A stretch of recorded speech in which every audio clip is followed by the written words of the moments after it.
오늘 하나님의 말씀은 창세기 32장 10절부터 11절까지의 말씀입니다. 창세기 32장 10절, 11절의 말씀입니다.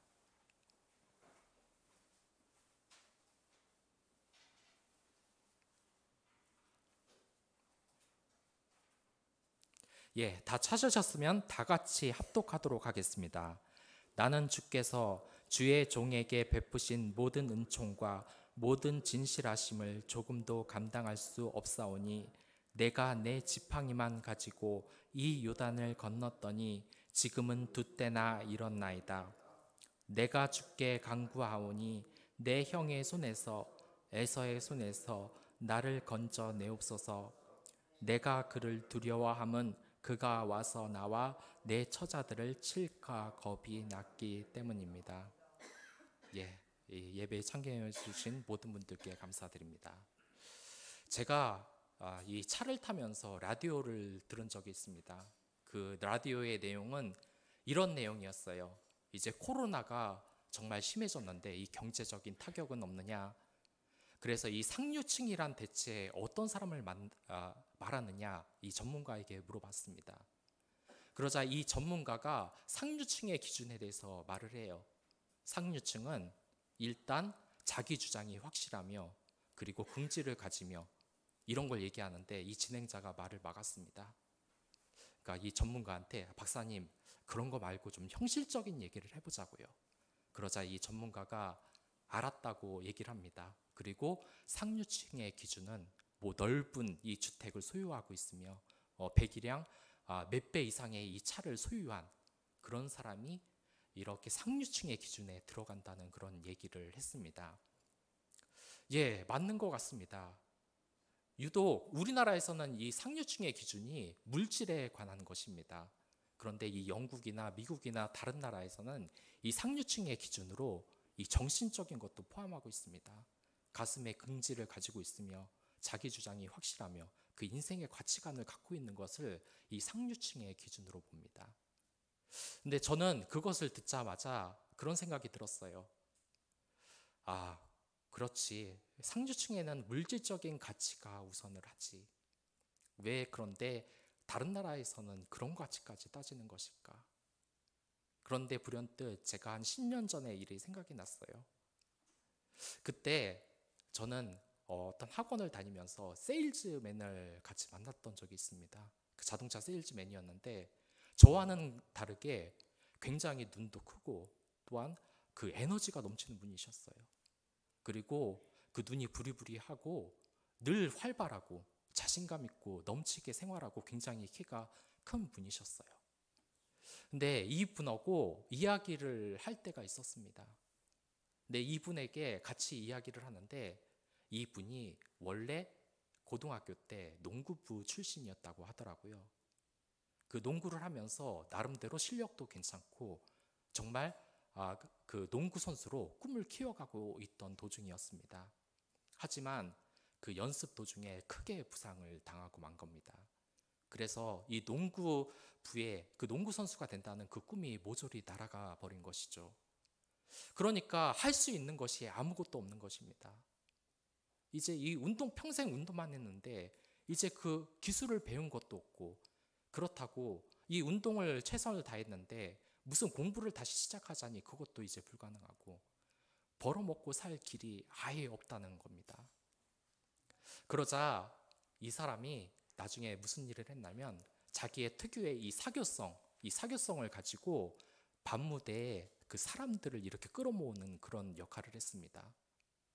근데 그 평소에 그 성격이 굉장히 쾌활하기 때문에 이 사람들을 끌어모으는데 아주 특별한 인사가 있는 분이었어요. 그런 밤무대에서 일을 하지만 그런 나이트 같은 곳에서 일을 하지만 수입이 정말로 많이 들어왔어요. 그래서 이제 먹고 살 걱정은 없었죠. 그리고 나중에는 이 수입을 가지고 결혼도 하고 예쁜 딸도 낳게 됩니다. 근데 이 딸이 점점점 크면서 아버지에게 묻기를 시작해요. 아빠는 왜 밤에 출근을 해? 아빠는 하는 일이 뭐야? 그러자 이 아버지는 부끄러워서 말을 할 수가 없었어요. 그냥 밤에 좀 하는 일이 있어. 그런 일이 있어. 그런데 딸은 점점점 커가고 자꾸 물어보는 겁니다. 이 아들이 이 아버지가 대체 무슨 일을 하는지. 그러자 이 아버지는 결심을 하고 말아요. 내가 지금 이 밤무대에서 일을 하면서 돈은 많이 벌 수 있겠지만 내 직업을 딸에게 아주 당당히 바뀔 수는 없겠구나. 그래서 인생의 결정을 내립니다. 당장 밤무대 생활을 청산하고 세일즈맨으로 나간 거예요. 근데 이 세일즈맨으로서 최선을 다하면서 정말 그 분야에서 크게 성공한 인물이 됐습니다. 나중에는 책도 내게 됐어요. 여러분들, 이 이야기를 들으면은 그런 게 있지 않습니까?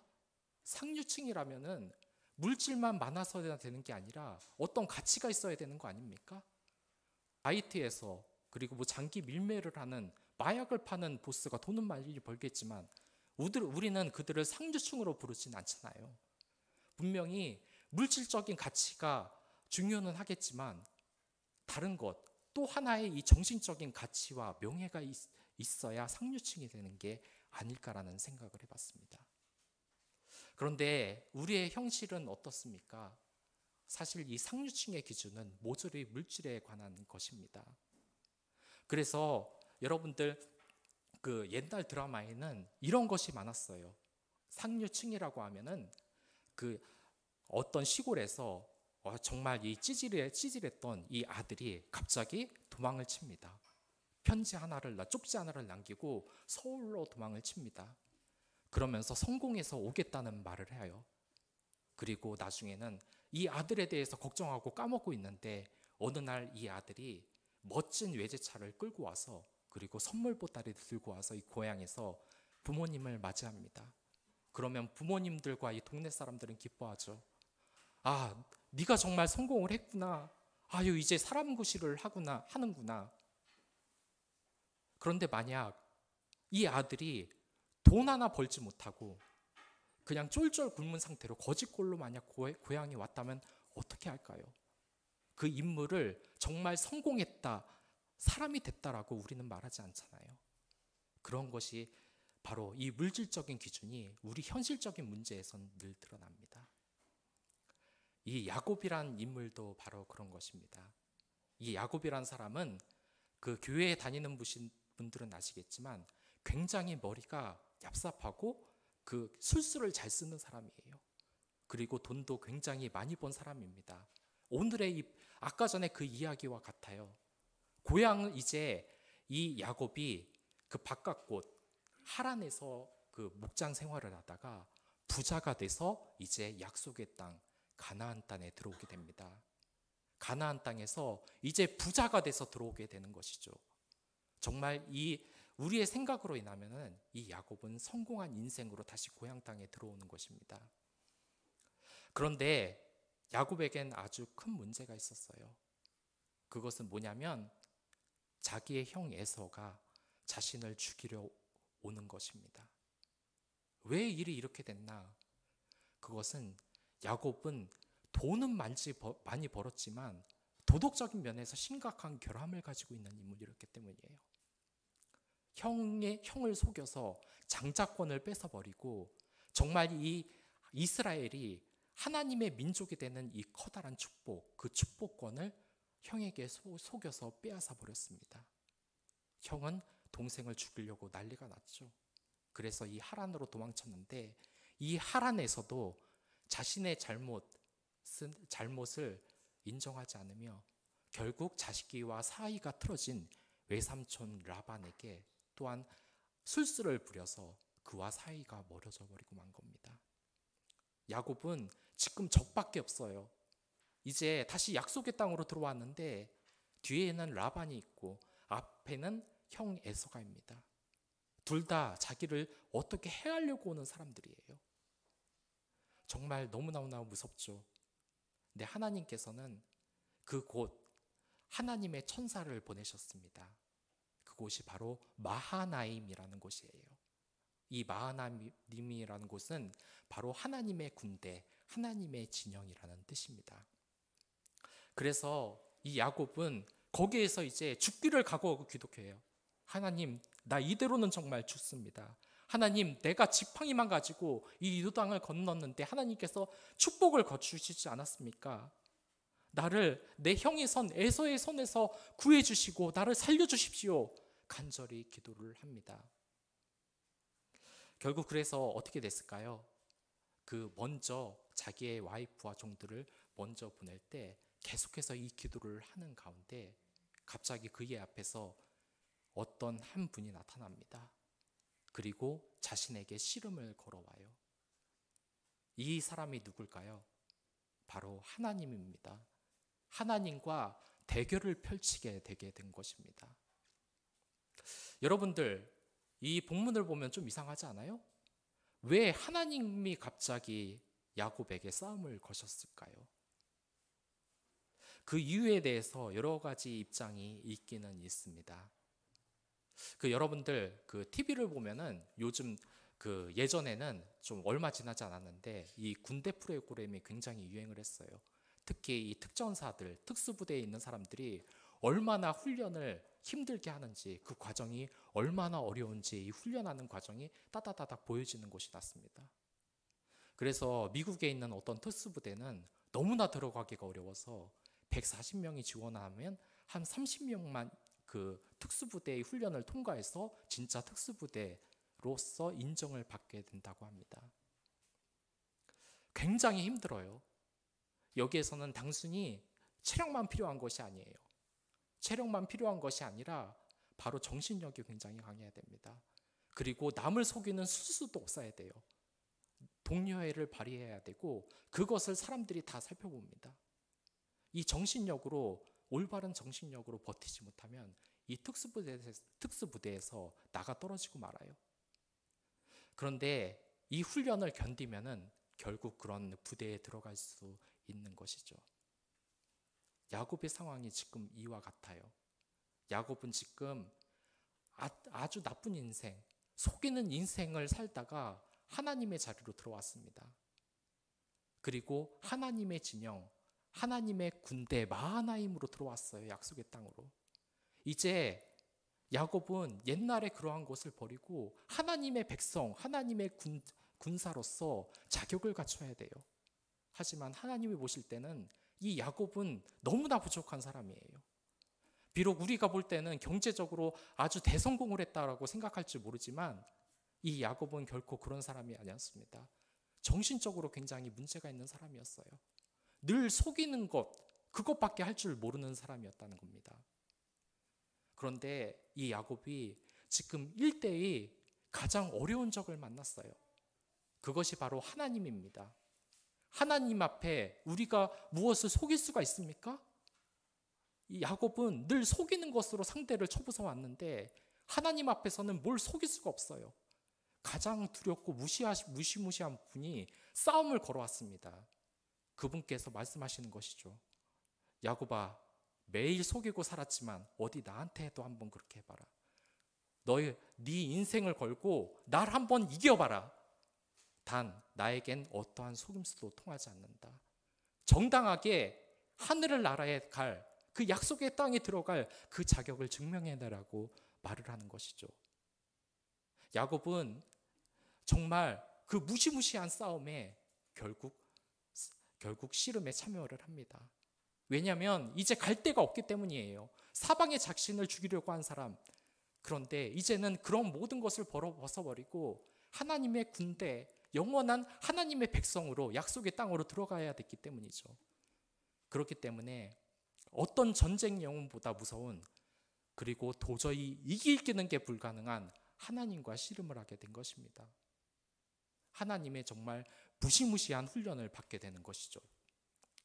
그런데 정말 무서운 것은, 정말 두려운 것은 이뿐만이 아닙니다. 이 야곱이 정말 무서운 것은 이 하나님과의 이 씨름, 힘겨룸이 정말 두렵고 떨리고 너무나 힘든데 이게 언제 끝날지를 모른다는 거예요. 우리가 그 훈련을 할 때, 저도 군대에서 했지만 그곳에서 시계를 보여주지 않아요. 이 훈련이 언제 끝난다는지 보여주질 않습니다. 그렇기 때문에 그거에 대한 두려움이 너무나 커요. 아, 제발 포기하고 싶은데 언제 끝나나?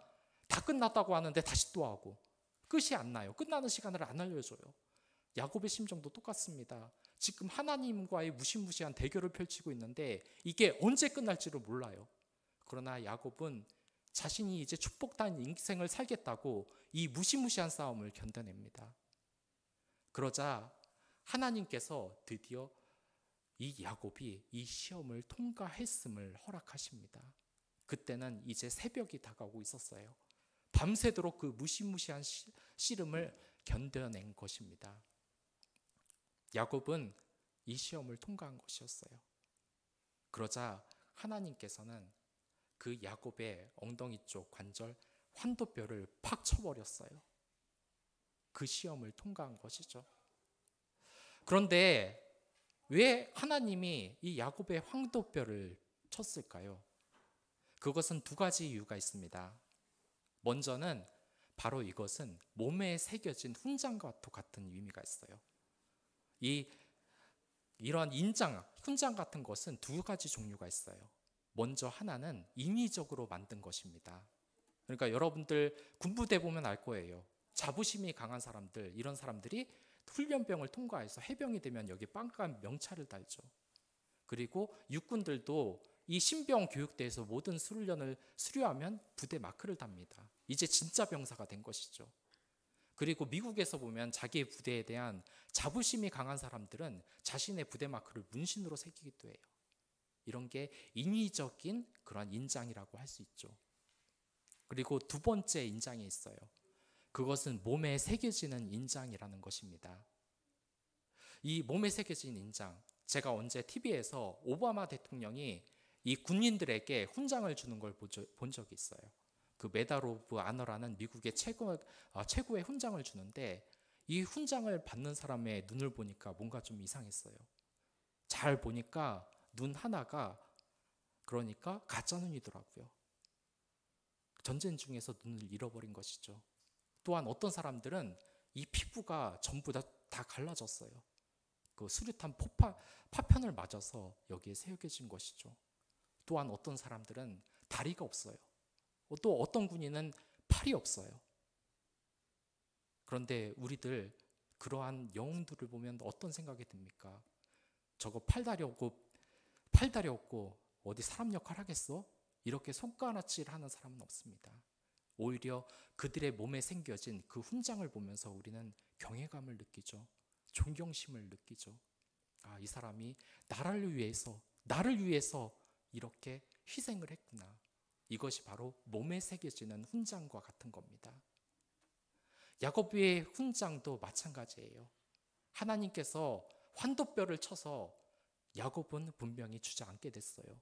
더 불편하게 됐어요.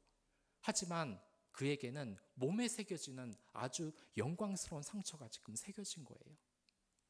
이제 과거에 그 약삭빨았던 그곳에서 이제 벗어나서 오로지 하나님만 섬기는 그러한 그리스도인 하나님의 사람이 됐다고 그 몸의 환도뼈에 그 훈장이 새겨졌던 것입니다.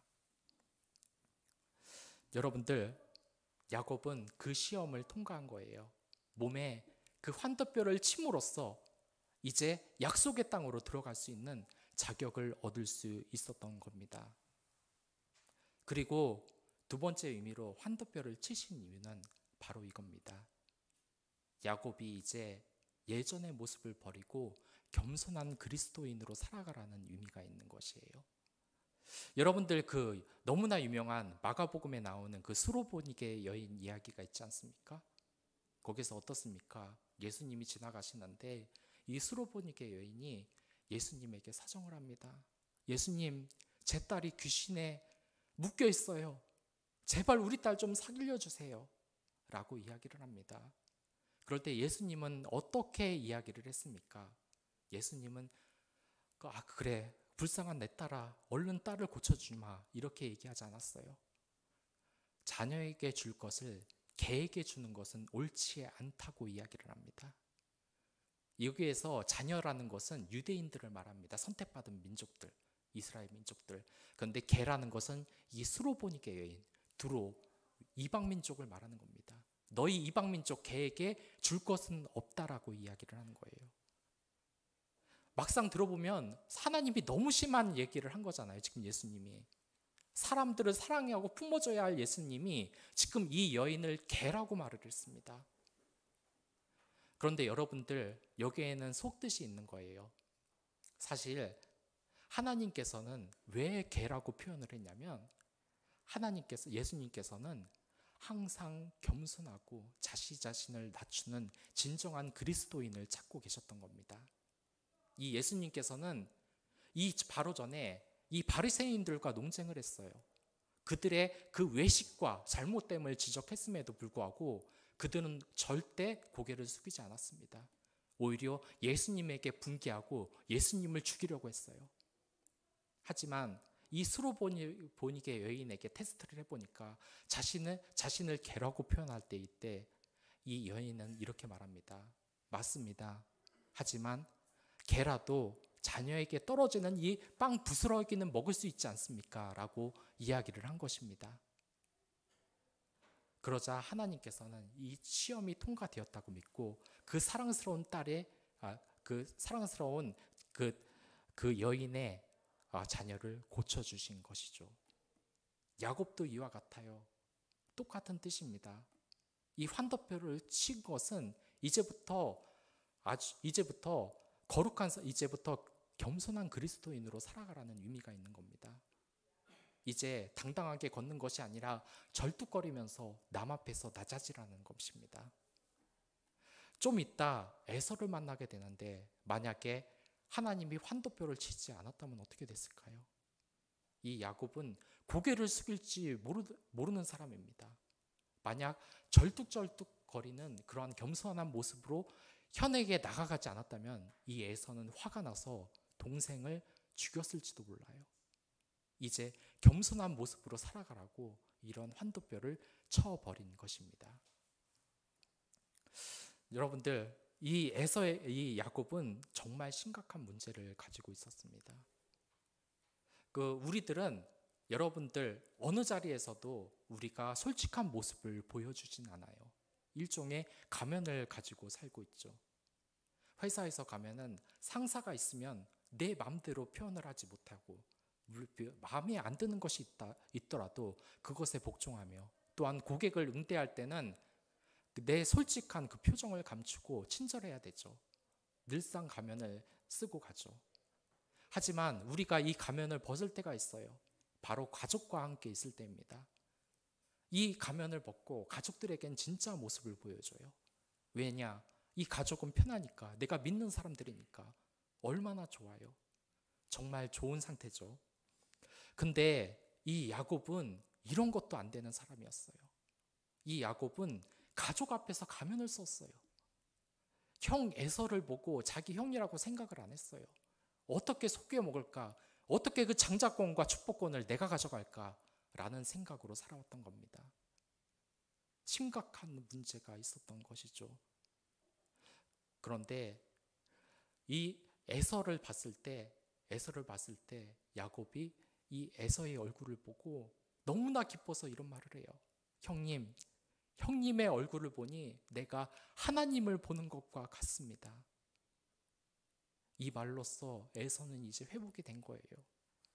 주변에 다른 사람뿐만 아니라 자기의 친형도 자신을 죽이려고 하는 그 무서운 얼굴 다가왔는데 그 얼굴이 온화한 하나님의 얼굴로 변해 있는 것입니다. 야곱의 모든 문제가 다 벗어나 버린 것이죠. 야곱은 이제 새 삶을 살 수 있게 되어버린 것입니다. 여러분들, 제가 이 TV를 보는데 미국 특수부대에 대한 이런 이야기가 나오더라고요. 그런데 이 레인저라는 부대가 있어요. 이거는 육군의 어떤 특수부대 같은 것인데, 이 특수부대에 상징하는 말이 하나 있더라고요. 그러니까 이런 겁니다. 해병대에서는 귀신 잡는 해병, 그리고 미국 네이비실에서는 쉬운 날은 없다. 그런데 이 레인저 부대에서 하는 말이 뭔지 아십니까? 그들이 하는 말이 있어요. 전쟁이 나면은 늘 이런 말을 그들이 구호로 외쳐요. 레인저가 선두에 선다. 그러니까 레인저스 리드 더 웨이. 항상 선두에 선다. 두려움 없이 선두에 선다라고 이야기를 합니다. 그들은 물러나질 않아요. 노르망디 상륙 작전에서도 레인저스 리드 더 웨이. 레인저스가 선두에 선다. 레인저 부대가 선두에 선다. 그것을 자긍심으로 갖고 있어요. 우리가 볼 땐 이해가 안 될 수도 있어요. 왜 그렇게 목숨을 건나? 사소한 것에 목숨을 거나? 하지만 분명한 것은 그들은 목숨보다도 자신의 명예를 지키는 것을 더 소중하게 여긴다는 겁니다. 우리 그리스도인들도 마찬가지예요. 우리 그리스도인의 최고의 명예, 그게 뭐겠습니까? 그리스도인이 먼저 간다입니다. 정말 이 그리스도인들이 가진 어려움, 선하게 살면서도 누구도 두려워서 나서지 않으려고 이때에 여기에 계신 많은 분들은 정말 그런 세월을 사셨습니다. 정말 억울하고 답답하더라도 그리스도인이 먼저 간다라는 그 심정으로 어려운 길을 가셨던 분들이에요. 그런데 이 세상 조금씩 시간을 잊어버리고 있습니다. 이제는 이 교회를 욕하고 있어요. 이 교회의 모든 사람이 욕을 먹고 있습니다. 그 이유가 무엇입니까? 그리스도인이 선두로 가지 않기 때문입니다. 이제 교회가 그 빛과 소금의 역할을 잃어버릴 때가 되고 말았어요. 그들이 분노하는 이유는 너무나 당연해요. 그리스도인이 양심을 속이고 정말 하늘나라에 들어갈 그 상류층의 자격을 얻지 못하고 빛의 군대에 들어갈 그 자격을 얻지 못하는 것을 가지고 이 세상 사람들은 우리를 비난하는 것입니다. 이 빛의 교회를 세운 데는 사실 그러한 이유가 있습니다. 이 교회를 기도하면서 하나님의 처소로 세울 때 주위에서 어떤 말을 제가 들었을까요? 사방에서 안 좋은 말들이었어요. 지금은 시기가 아니다. 코로나인데 교회가 욕망 묻는 이 상황에서 무슨 교회를 세우냐. 이 문제를 가지고 하나님과 정말 기도를 했습니다. 근데 하나님께서는 이렇게 응답을 주셨어요. 빛의 교회가 선두로 가라고요. 이 세상에 교회가 욕먹고 정말 이 앞으로 나서면은 총알을 맞아 죽을지도 모르는 이 코로나라는 상황 속에서 얘야, 앞으로 나아가라고 하셨어요. 그래서 앞으로 나아간 겁니다. 이 코로나 같은 것 물론 어려운 상황이지만 이제 이 상황보다 더 나빠질 수는 없는 겁니다. 이제 하나님의 그 은혜를 주실 것을 알기 때문에 저는 이 시험을 견뎌내려고 합니다. 그리고 그 힘을 저 혼자서는 이겨낼 수가 없어요. 사실 여기 계신 많은 분들이 저에게 힘을 줬기 때문에 제가 그 기도를 받고 용기 있게 나아가려고 합니다. 저 또한 그렇습니다. 제가 그 운동 같은 걸 별로 좋아하지 않고 특히 특수부대엔 관심이 없지만 그들의 말은 참 좋은 것 같아요. 그리스도인이 선두에 간다. 아무리 어려운 이 세상에도 전도를 하고 또한 이웃사랑을 위해서 편법을 쓰지 않으며 거짓을 말하지 않으며 나아가는 것. 사실 이 교회를 세울 때도 유혹이 좀 있었어요. 무엇이냐면 여러분들 아시는 분은 아실 겁니다. 이 교회를 세울 때 15명 이상이 돼야지 바로 이 교회로 인정을 받아요. 그런데 만약 교회로 인정을 받지 못한다. 이 개척교회의 상황도 그렇지만 어떤 지원금도 받을 수 없는 그런 상태예요. 굉장히 저도 갈등이 됐지만 하나님이 바로 마음으로 말씀해 주셨습니다. 정직하라고요. 그래서 솔직히 15명이 안 된다는 것을 노회에 냈습니다. 주변에서 아니 그런 거 왜 15명 이름만 채워내도 돼? 라고 이야기를 했지만 그냥 정직하게 갔어요. 근데 그리스도인이라면 당연히 그래야 되는 겁니다.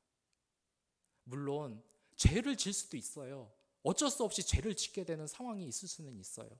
법을 어기는 상황이. 근데 그런 어쩔 수 없는 경우를 이해한다 치더라도 이 그리스도인이라면 가슴 한켠에 양심에 거리낄 것이 전혀 없어야 되는 것입니다. 그리고 이 목회를 하면서 저는 하나님의 그 이름에 먹칠을 하지 않을 것을 다짐합니다.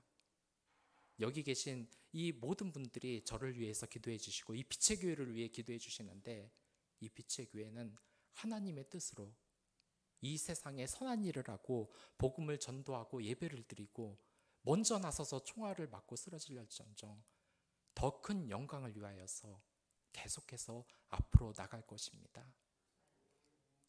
이렇게 여러분들, 저보다 나이가 많으신 분들이 많은데 정말 얼마나 힘든 세월을 사셨습니까? 정말 그 가정에서, 회사에서 일을 계속 하시면서 정말 어려운 가운데서도 이 믿음을 붙잡으면서 각자의 교회를 세우는데 참여하시지 않으셨습니까? 이제 그 역할을 빛의 교회가 이어받도록 하겠습니다.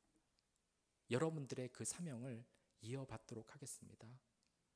외부의 공격에서도 그리스도인으로서 양심을 속이지 않으며 복음을 전하는 저희들이 되도록 하겠습니다. 끝까지 저희들 관심 가져주시고 늘 함께하여 주시옵소서. 그럼 다 같이 기도하도록 하겠습니다.